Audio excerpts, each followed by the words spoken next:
seeing the pacing, okay? So bear with me because it won't be this, fast 30-second demo.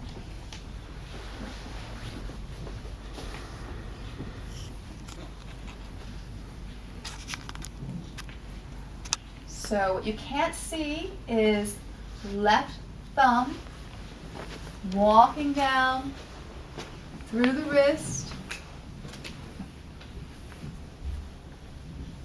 into the thumb root, through the thumb. We'll let that be the end. From here, you're supporting their arm. Gentle stretch. This is counterintuitive, but your left hand will cross over, reaching for their wrist. From here, bring the arm down, and the right hand was free to sneak into position so you don't lose contact. So I'll do that really quickly. You're in this position. Cross over so that your right hand can immediately contact. And you want to pivot.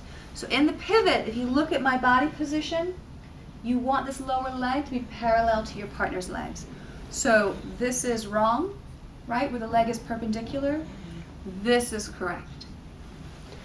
In this position, we're holding our hands like this,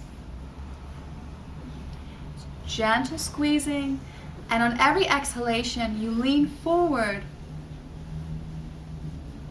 which helps to gently lift the ribs, which would be the natural movement for our rib cage when we breathe in. Wait, sorry, can you say it again, when they breathe out? I'm sorry, when she's breathing in. Oh. I should have listened to myself. Breathing in. Actually, she's breathed in. On the exhalation, yes. Breathe out, keeping the ribs raised.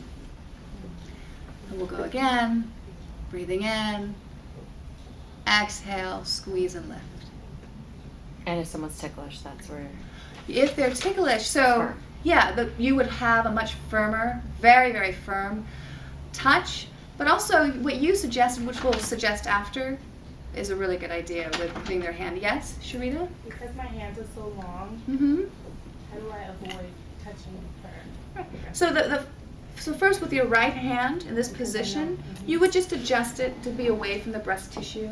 And it's only a matter of, 2 squeezes and then you're outside of that I area. noticed your hand was kind of like a V shape a little bit. So it's okay to be like a bird? Well, you'll do the V shape. You'll see. It's very easy to just adjust your fingers away from the breast tissue. Okay. Yeah. Okay, so I'm going to come down here. We've worked down all the way to the hip. Now today, we are not going to continue into gallbladder and liver, because I think that next week if we start there, and I do the demo and incorporate the mother hand, son hand, right? There's no point in just showing a simple stretch like this. But here are the body positions. First, your hara has to face the surface area that you're working, so you're focused on the upper leg between hip and knee. Then as you continue past GB 34, you pivot so that you are going to be working between knee and foot.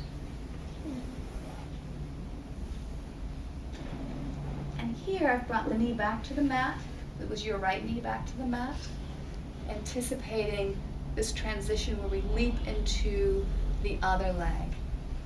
This wasn't in the first video, but you just saw a movement with the left knee making contact with the inner thigh.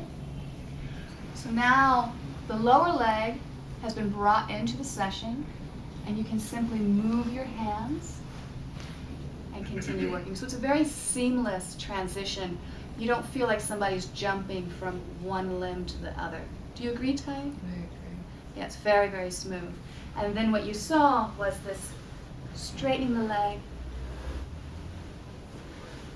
and then we'll guide our partner into supine. So I'll pause right there. Thank you, Ty. And